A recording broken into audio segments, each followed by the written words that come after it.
Well, hey, my friend. Welcome to Creatives on Fire, the go-to podcast for content creators looking to grow their audience as well as their income.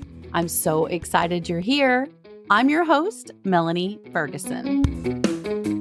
Well, hey, my friend. Welcome back to the podcast. I wanted to tell you that this week I had something completely else prepared to share with you until this happened. I started listening to all of the chatter, all of the people in all of the places talking about how their traffic's down, how this platform's not working and that platform's not working for them. And I started feeling like a little bit down about my blog. And I thought, me too, me too. And it's really easy to fall into the trap of the comparison game or listening to so many different voices when it comes to our business that we get a little bit derailed or confused. And I wanted to create this episode to hopefully encourage you and help you with the process of deciding what matters and what doesn't matter as much for your blog. So I feel like we've been playing a little bit of Frogger. We have been jumping from, SEO and Google, and then wait, that's not working, to Pinterest and putting all of our time and energy into creating pins and these perfect curated boards, listening to all the gurus. And then we're like, oh, wait, that's not working either. Pinterest is down. And it just seems like there's no clear path or answer. But I'm going to tell you what I have found over the years to be absolutely true and unwavering factual is numbers. I'm telling you what, all the other things are opinions. They are what's working for one person. They are maybe not what would work for you. You've heard it. Numbers don't lie. And in this case, it's the truth. So I went back into my Google Analytics. Got to go back to the basics, go see where everything starts. And I looked up my stats year to date for 2025 and compared them year to date of 2024 and decided, okay, what is my particular situation? What is happening? Am I up? Am I down? And the statistics were shockingly surprising, and I want to share it with you. So there are sessions on your blogs and page views. And if you're not familiar with the difference, sessions is like showing up at the dance, and page views is how many people did you dance with?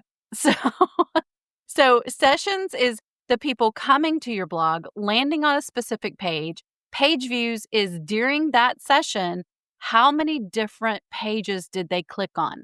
How many places did they go? So you've got two different things to measure here. You've got sessions and page views.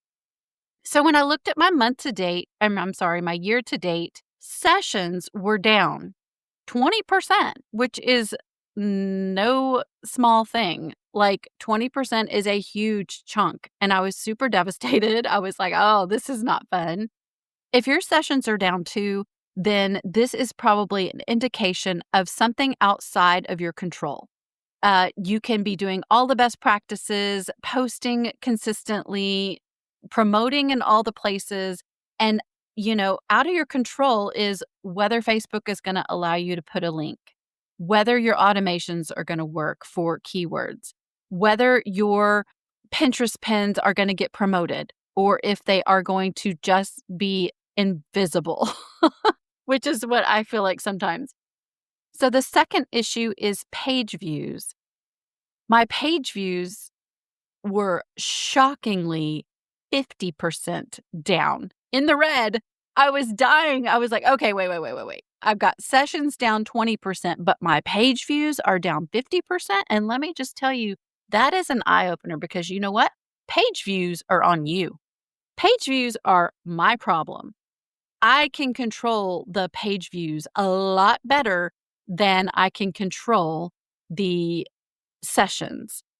Someone coming to my site is really kind of at the mercy of the platforms.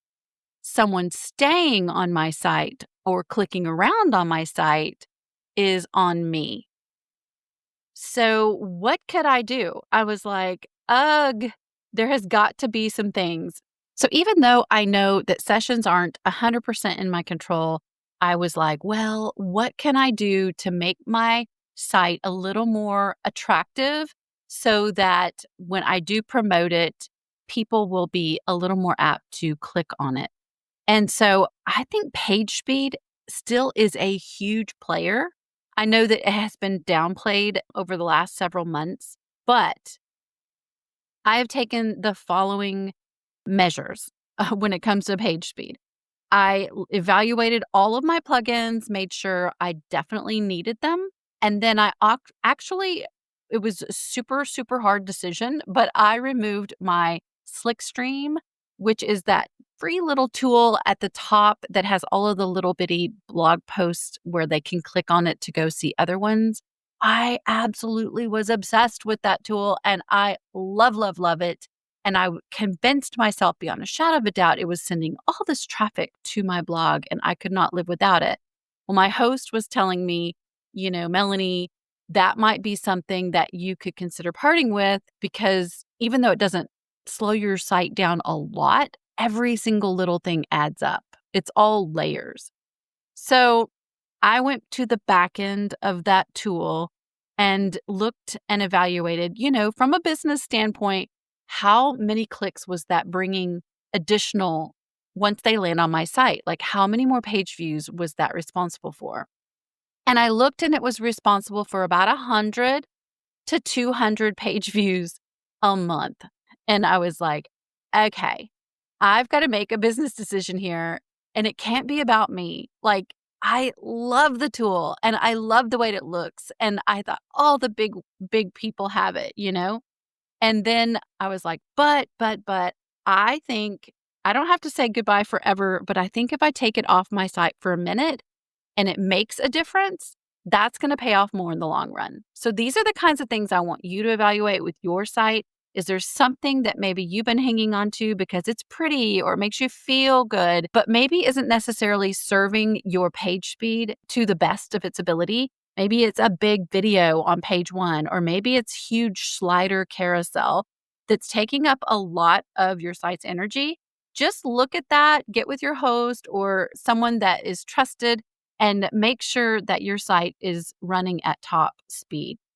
I also went in and noticed that my current compression tool was not the compression tool that was in my plugins. So these are the tools that you use to compress your images so that they don't take up as much space and therefore don't slow down your site when people click on your website. They are like, I used to have Smush, I had Imagify, and now I use Short Pixel, which I'll put the link in the description below or show notes.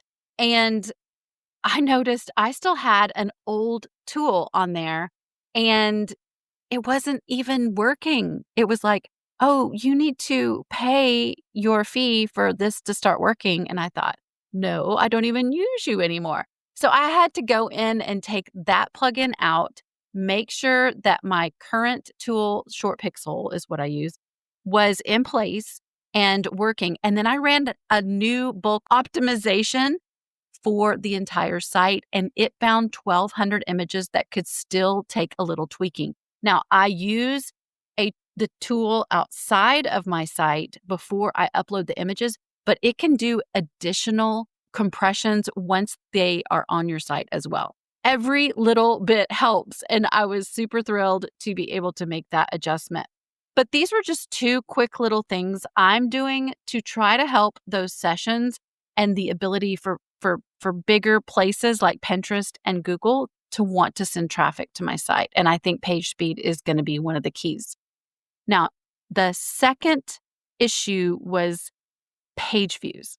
While sessions are quite a bit out of our hands, depending on, the platform, I feel like page views is on us. Like I'm responsible for if my people stay. Like people can come and if I haven't made it nice and palatable and something that they want to click around on, they're not going to stay. Why would you? I think of myself as a user all the time and I'm like, Would I rather look at that AI answer that they give me at the top of Google? Well, a lot of times I do.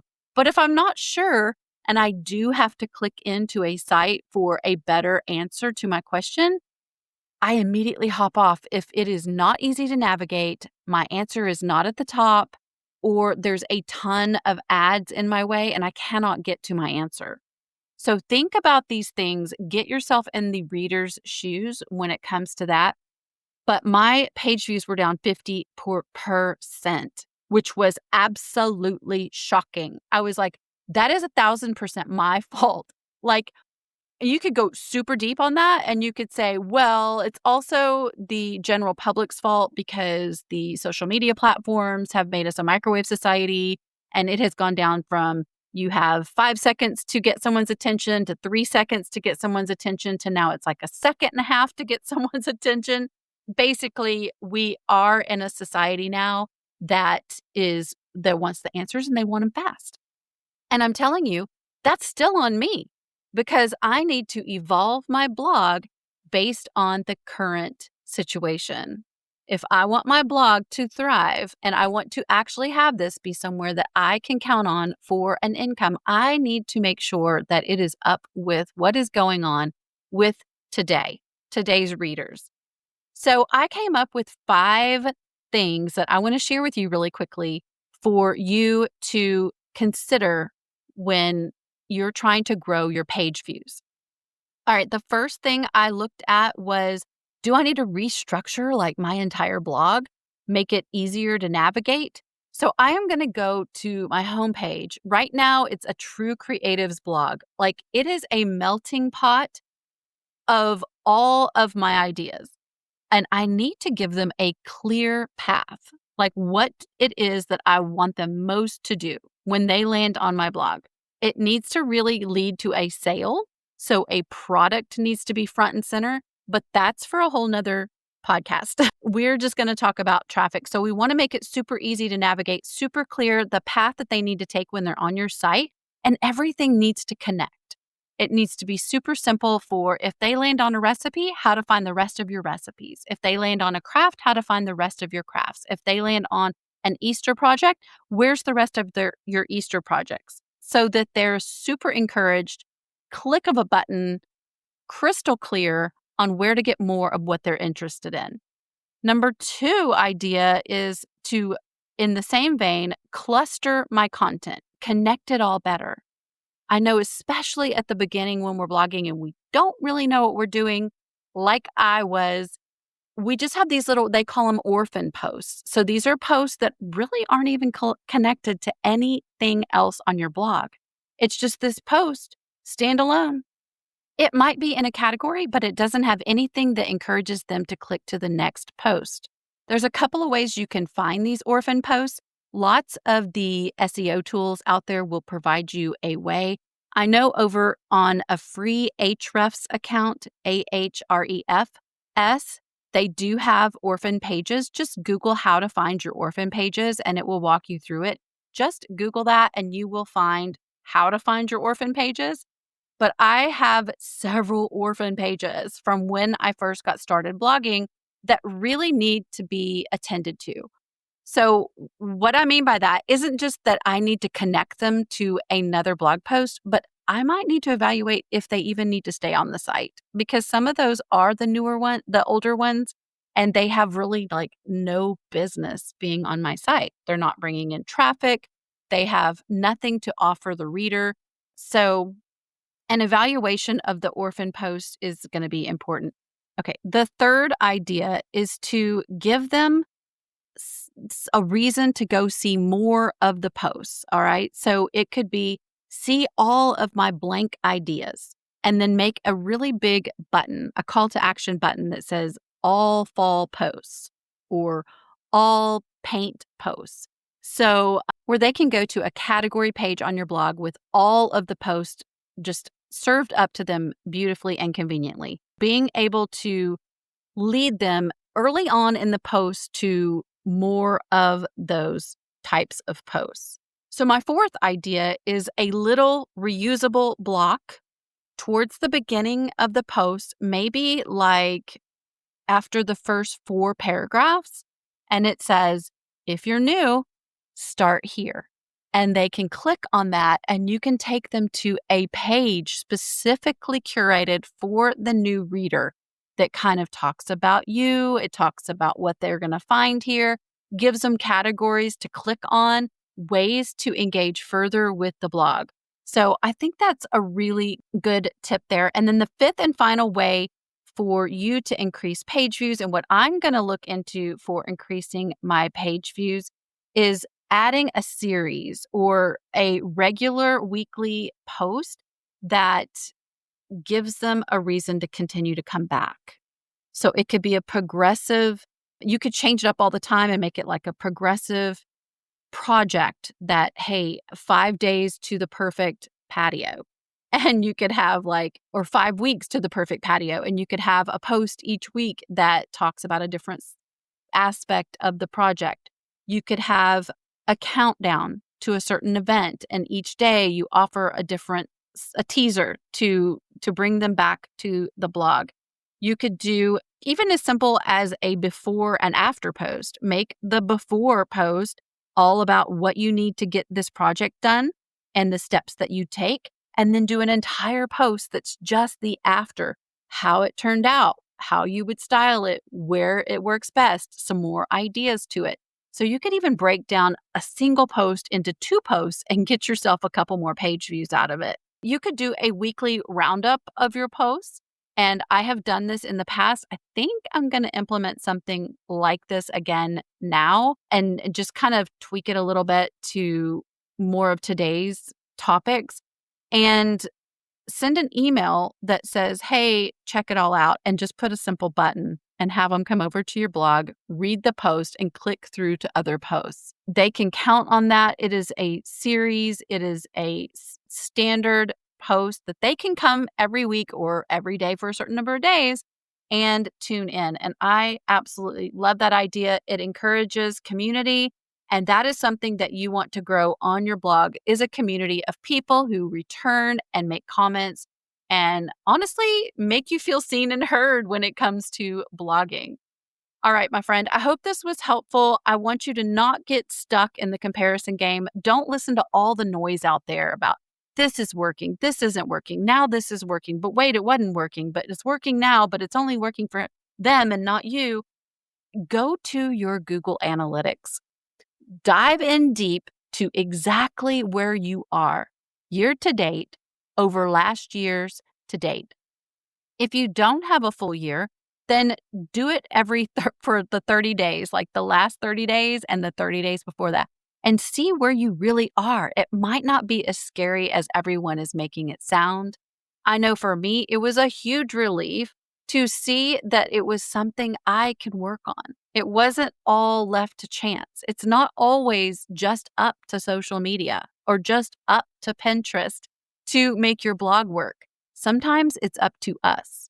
So I hope these ideas gave you somewhere to start and a path for you to increase your traffic on your blog, which is, of course, ultimately our goal, to have traffic, impact lives, and get paid while doing it. All right, my friend, until next time, stay creative.